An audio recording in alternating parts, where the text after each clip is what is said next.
So overtime part 2, I'm not mindful of people's times. I'm really bad with my podcast. We had Anthony Ashnault on, and it's the Barbarian Hour. Yeah. It became, he's like, the Barbarian 2 hour. And I was like, I felt bad. So we're 20 minutes on the last one, right?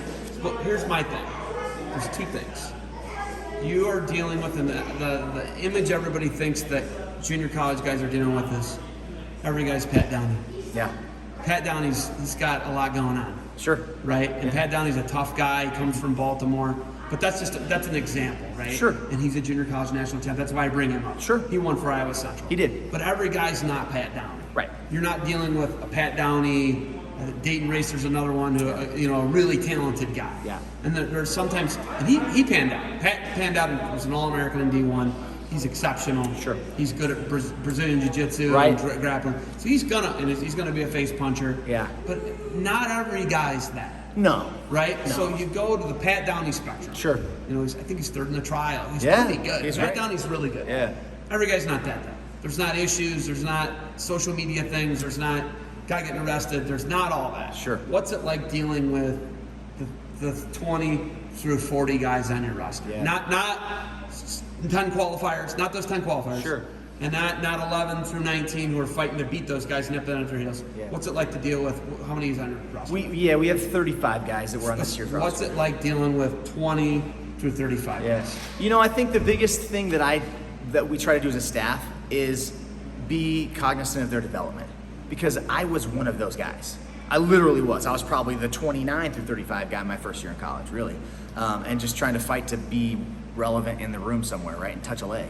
And so for me, I've sat in every seat in that classroom, right? And so I feel like I relate really well to those guys, maybe more so than the Tyrell Fortune or the superstar that we have, a Zeth Brower or something like that. That's the stud national champ that pins everybody. Because I had to fight to get to where I'm at. And so I think maybe for me, it's always been something that we talk about every beginning of the year, that we're only going to be as good as that last guy, as the 35th guy. Because if he's tough and he's pushing the guys in the runs and he's trying to fight for a takedown and he's trying to be respected, then everybody's going to see that and they're going to respect it, right? And so that's always been my big thing, I think, as a coach too, is like, I'm not going to ask you to respect me if I'm not showing you respectable qualities. And so I try to model it, really, is that same attitude of, hey, every guy's important. Whether you're the first guy or the last guy, you're going to get treated the same in my program. And that's just true. It's black and it's white. You're on time, that's rule 1. Don't embarrass the program, that's rule 2, and that's the rules. And then we get to decide from there. So it's like, hey, if you have 3 strikes and you're in the red, we're probably going to have to depart ways with you. And we've done that before, unfortunately, with guys that were, returning national finalists. That's a lot of the reason why we were second for 3 years in a row or something like that, and we got the Chokamus title, right, just before this run. And it's like, hey man, we're gonna make tough decisions, and we're going to eliminate guys that aren't helping propel the program forward in a good way, right? And I think that's bigger than just wrestling. Those guys, the 20 through 35, they're the guys that need wrestling, like I did, to get a degree, more than wrestling maybe needs them, if that's fair. You know what I'm saying? And so I think we're there to be that for them.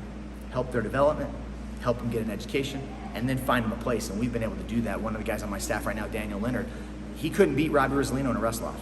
Robbie was a 2-time All-American for us. Daniel got a full scholarship to Lindsey Wilson, was the male athlete of the year, 3rd in the NAIs twice for them. Had his school paid for, And so that is just one example of many that we've had in our program where that reputation has preceded us, and if we give a recommendation, we mean it, and guys get an opportunity, even if they're the 20 through 35. And so that's been really cool. Perry McAfee, D2 All-American, never wrestled, at a postseason event for us ever.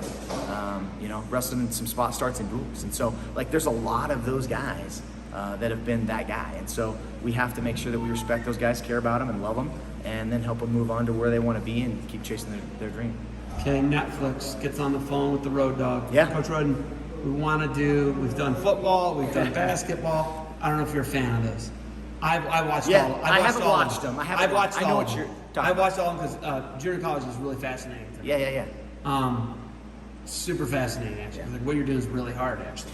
So they get on the phone with you. Hey, we want to do a season of Clackamas College. We want to see if the Cougars going to win a 4th title. Yeah. It's always a storyline like that. Sure. Right? And they did the Kansas junior colleges, and then they did a bunch of southern schools. Yeah. East Mississippi State. Sure. Tech, vocation. Yeah. But you get the point.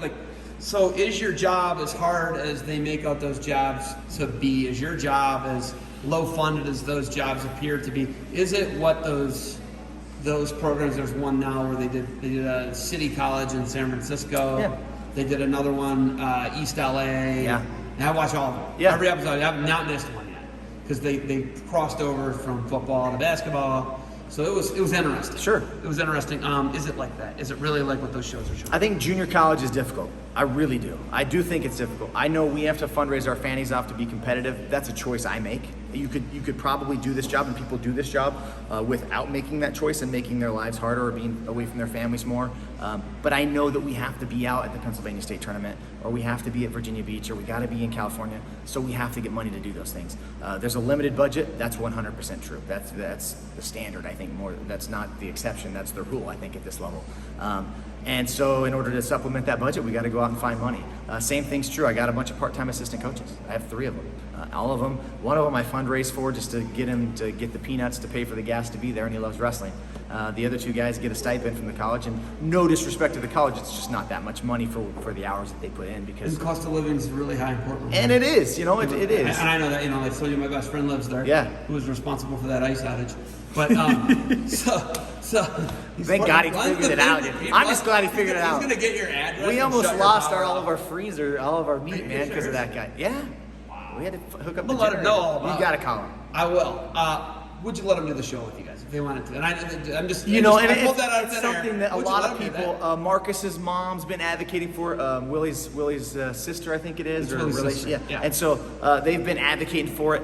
I think the thing about that's hard. We did a 30 for 30. One of our guys, my first or second year as a head coach, Richard Jensen, did a 30 for 30 on ESPN, won an Emmy. It was awesome, but it's a lot of work and a lot of distraction having cameras be around you all the time as they follow you. And so I wonder how much that plays into the inability to be where you want to be at the end of the year. I think it would be interesting to show that aspect. I don't know if we're as colorful in terms of coaching and program as some of those programs, so maybe it's not as good a content for them. Yeah. But I think it would be interesting to showcase wrestling that way. And I think that would make me lean towards, let's try it out and see if we can make it happen. All right, right hand story. Your right hand. Oh yeah. So I got these 4 half fingers. You should have actually less. I should have less. This one's fused at this joint here. They fused it.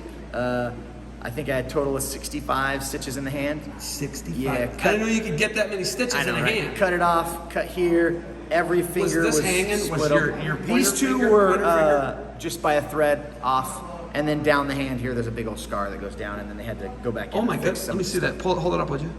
Yeah. Let me see your forearm. Yeah. Why your forearm? So the forearm, they had to go back in here, and they had to help me out with tendons. They graft some tendons and reattach some things. Did they get ripped away? Yeah, I think when it cuts, it kind of goes back in your hand, and they had to do some work here. So there was some extra work to be done. Was it a buzzsaw or a chainsaw? It was actually in the planer shed where they surfaced the boards. My glove got caught. And it's a spinning like shaft. Yeah. And it's got blades on it every so often. And I thought I got my hand back. It happened that fast. I literally quick. And you got it back, and I'm like, oh my gosh, that was close. And then my hand was burning and tingling, and I see glove, no glove, and I'm like, flip it over, and these 2 flop over.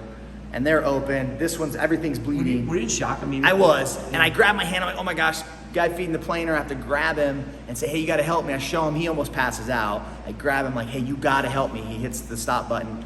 And I think he ended up actually missing more work than I did just from the trauma. Yeah. And wow. How old were you? I was 19 years old. Got a free helicopter flight from Central Oregon where they don't have hand surgeons to Portland where they do. And not free, obviously, but got to fly in the helicopter, go over there, and they, hey, we're going to attach them all. We're good, I think. Well, I woke up a couple hours, how many hours later, and that was like that. And I'm like, he said it'd be in there somewhere. And like, where is it? Were you like, where is it? Yeah, I was asking questions, and they said, yeah, they had to amputate it. And I said, well, I figured you'd wake me up and ask me if I wanted to keep it or not, because that's important. But did you meet your wife before or after it? After. So your wife doesn't care about? She's obviously good. She's okay with 4 fingers. Is it a good icebreaker? It's a great tool. Here's the thing I found in camps, especially with young kids, if you don't address it early, they're not going to hear a thing you're saying because they're watching this hand the whole time. So you got to be like, hey, look, I actually was in a wrestling match. Bit it off, right? I told my niece this last week that it was in the gummy bear forest because she tried to steal my gummy bears, and that's what happens when you steal somebody's gummy bears. there's a long story. We're at a half an hour. Do you have anything else for me? That's all I got. Hey, I appreciate you being out here, bro. Yeah. What's tonight, you know? Tonight, I think we're going to do a little more technique and then a little scrapping as it cools off because the heat is at its peak. Yeah. Kevin says it's going to cool off. I don't believe him. I know better. Because even it's the Man on Fire camp. He advertised it. He told me that, and here it is. It's hotter than the devil's toenails. Coach, thank you for the time. Keep grinding. I'll be waiting patiently for the 4-peat. Yes, sir. Thank you for that. Appreciate it.